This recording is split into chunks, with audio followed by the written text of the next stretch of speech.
I don't know what's gonna happen, but I've just been asking myself, like, what would happen if I actually didn't pass these classes? Being pre-med and wanting to go to med school is kind of like always preparing for that failure. Most people fail on their first time. Yeah, I think that's my biggest fear, disappointing my parents. Last week I had 3 exams. I was definitely nervous about all of them. You wake up in the morning, like you're thinking about, always constantly thinking about something going wrong. How does the fear of failure affect you in your daily life? For me, it's like you start overthinking and then you feel anxious, but like it makes me want to like take control. It motivates me, kind of like what you were saying, pushes you a little bit, but to a certain point. Like it does push me to think like, okay, maybe I'm not doing like quite enough, so I should do a little bit more. And then it's like anxiety and I have drowned. Yes. I try to listen to messages that say like, try to just put your faith in God and not worry too much. That's what we're meant to do, but I try to do that. I don't do it very well.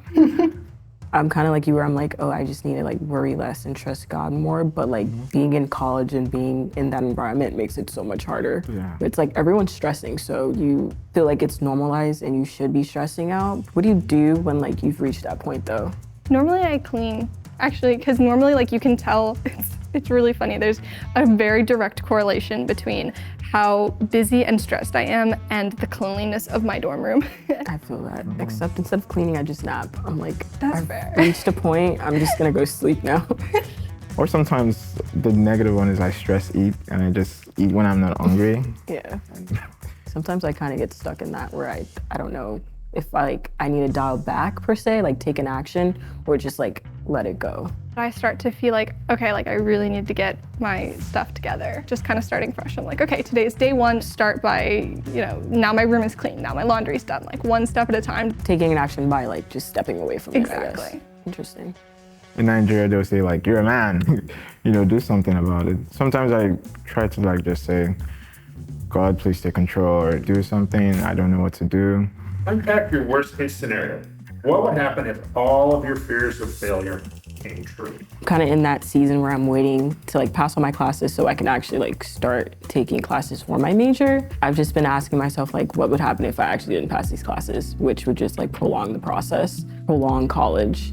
Totally fair. I think I've always kind of like rushed through all of my academics. Now I'm working on my bachelor or 2 bachelors. If everything like that failed, I would just kind of go back home and take care of my grandmothers. Like there's always a plan B, but I think being pre-med and wanting to go to med school is kind of like always preparing for that failure. Something like 50–60% of med school applicants do not get into any med schools on their first trial. Most people fail on their first time. Knowing that like that many people usually don't get in, what like motivates you to actually want to keep doing it? Quite frankly, because there's nothing else that I would rather do. I was diagnosed with a heart condition and it took 10 years to diagnose me. I just had all these random symptoms that they were like, okay, great, you have migraines, you have stomach issues, you pass out from time to time. We don't really know why. And having that also kind of made me want to help and work with people who have a condition like mine. I feel like disappointing my parents because I know how much they've sacrificed. I'm from Nigeria and I know how expensive the education is for them. Other Nigerian parents would, mock them or, try to make them seem like they're stupid for, I guess, not pushing me to get student loans. But sometimes they don't understand that I can't even get them because I'm international. So my parents, they just ignore the noise and, they're doing their best. How has your fear of failure been affected when you bring someone else into it? Whether that be a friend, whether that be a parent, or even throw it in there if you brought God into it. 2 things I do try to do is bring it to my friends and bring it to God, especially with the Christian community I have right now. You kind of realize that you're not in it alone. And like with God, bringing my fears to him has like helped a lot. You kind of realize that you're not in control of your circumstances, but he has like control over all of that. In the end, you can rely on him. I would say that I typically try to keep like my fears to myself. I used to kind of try to rely more on my friends and family and found that it was like, if I express my fears and somebody, normally the typical response is like, oh, everything will be okay, it's gonna work out.